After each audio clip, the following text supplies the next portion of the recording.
Sharing is caring. दोनों भाई नाश्ते की टेबल पर बैठे थे।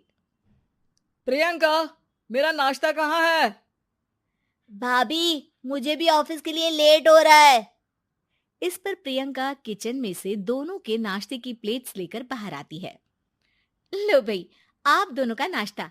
किसी को भी 1 मिनट का सब्र नहीं है। ये प्रियंका का ससुराल है, जहाँ कोई औरत ना होने की वजह से शादी वाले दिन से ही घर के साथ दोनों भाइयों की जिम्मेदारियां प्रियंका संभाल लेती है। दोनों भाई शांति से नाश्ता कर रहे होते हैं कि अंकुश अपने भाई की प्लेट से पराठे का एक टुकड़ा उठा लेता है। आपको पता है ना, मैं खाना शेयर नहीं करता, फिर भी मेरी प्लेट में से खाना जरूरी है क्या? अरे हद हो गई है, मुझे नहीं खाना अब। अंकुर गुस्से में नाश्ता छोड़कर टेबल से उठ खड़ा होता है। अरे, ये कैसा बिहेवियर है अंकुर? एक टुकड़ा ही तो है।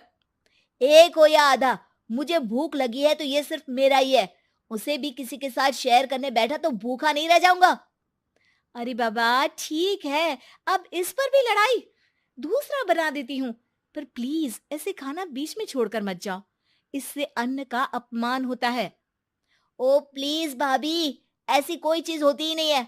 आपके पास पैसे हैं, खरीदो और खाओ। अगर नहीं खाया जाए तो फेंक दो। अरे दुनिया में सब यही करते हैं। अंकुर बैग उठाकर ऑफिस के लिए चला जाता है, जिसके पीछे उसका बड़ा भाई मायूस सा घर में खड़ा रह जाता है।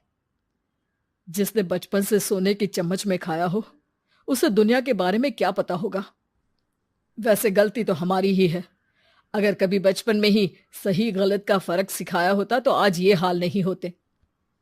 आप फिक्र क्यों करते हैं जी? भगवान है, वो जो भी करता है सबकी भलाई के लिए ही करता है। और जब वो चाहेंगे तो अपनी तरह से अंकुर भैया को भी सब कुछ सिखा देंगे। पत्नी की बात पर विश्वास कर अंकुश भी ऑफिस चला जाता है। सुबह से दोपहर होती है और अंकुर लंच करने ऑफिस के पास वाले रेस्टोरेंट में पहुंचता है, जहां वो एक साथ बहुत सारा खाना ऑर्डर कर देता है। सर, क्या कोई आपको ज्वाइन करने वाला है? नहीं तो क्यों? अब कुछ नहीं सर, ऐसे ही। वेटर चला जाता है और कुछ देर में अंकुर का ऑर्डर लेकर वापस आता है, जिस पर अंकुर सब डिशेस में से थोड़ा थोड़ा खाकर बाकी ऐसे ही छोड़कर बिल देकर चला जाता है। वाह भगवान, तेरी माया। कहीं कोई एक एक टुकड़े के लिए तरसता रहता है और ये 5 लोगों का खाना ऑर्डर करके एक का भी पूरा नहीं खाते। पैसे वालों की माया।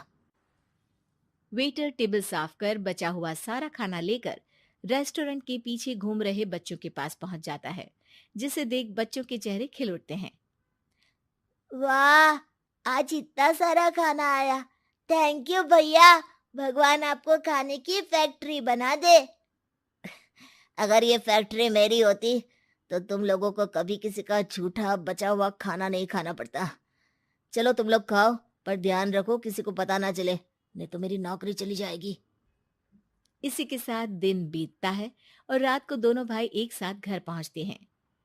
कुछ देर में सब डिनर करने बैठते हैं, जहां अंकुश अंकुर को समझाने की कोशिश करता है। अंकुर, अगर हमें लाइफ में सब कुछ मिला है, इसका ये मतलब नहीं कि तुम उसका गलत फायदा उठाओ, बल्कि तुम्हें उसकी मदद से दूसरों को भी मदद करनी चाहिए। भैया, जिनके पास नहीं है उनकी वजह मैं तो नहीं ना।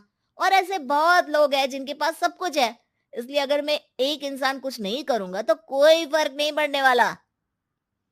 तुम्हारे भैया बस एक चीज समझाना चाहते हैं कि जिस चीज की हमारे पास कमी नहीं है, उसे बर्बाद करने से अच्छा है कि लोगों के साथ शेयर करें। इससे हम सिर्फ सामान नहीं, खुशियां भी बांटते हैं, और इसमें तुम्हारा ज्यादा कुछ तो जाएगा नहीं। भैया भाभी की बात सुन अंकुर कुछ बोले बिना उठकर चला जाता है। इसी तरह दिन बीतते रहते हैं, जिसमें अंकुश और प्रियंका कोशिश तो बहुत करते हैं, पर अंकुर पर किसी भी चीज का कोई असर नहीं पड़ता। एक दोपहर अंकुर सैंडविच खाते हुए सड़क के किनारे चल रहा होता है। तभी उसकी नजर आइसक्रीम वाले पर पड़ती है और वो सैंडविच सड़क किनारे फेंक आइसक्रीम खरीदने पहुंच जाता है। अब इसे कहते हैं जिंदगी का सुख। जैसे ही अंकुर आइसक्रीम लेकर पीछे मुड़ता है, तो एक आदमी को सड़क से वही सैंडविच उठाते हुए देखता है। वो आदमी बहुत कमजोर, गरीब, जैसे बहुत दिनों से खाना ना खाया हो वैसा लग रहा था। अंकुर उसके पास जाकर खड़ा हो जाता है। उसे देखकर आदमी सैंडविच अंकुर की तरफ कर देता है। आपको भी खाना है क्या? क्या हम इसे आधा आधा कर ले? मुझे बहुत भूख लगी है। वो मेरा ही झूठा सैंडविच है। तुम दूसरा खरीद कर क्यों नहीं खा लेते? इसे क्यों खा रहे हो? अरे भैया, अगर खरीदने के पैसे होते तो 4 दिन से भूखा नहीं घूम रहा होता। हैं? क्या? तुमने 4 दिन से कुछ नहीं खाया, फिर भी इस आधे सैंडविच को मेरे साथ बांटने के लिए तैयार हो गए? क्यों? अरे भैया, पैसा नहीं है तो क्या हुआ, इंसानियत आज भी उतनी महंगी नहीं हुई, और ना ही उस पर अमीर गरीब का टैग लगा है जो हम उसे रख ना सके। पर अफसोस, आजकल लोगों के अंदर पोषण, खून या विटामिन से ज्यादा इंसानियत की कमी होने लगी है। आदमी की बातों से अंकुर को समझ में आ जाता है कि वो आज तक कितना गलत काम करता आ रहा था।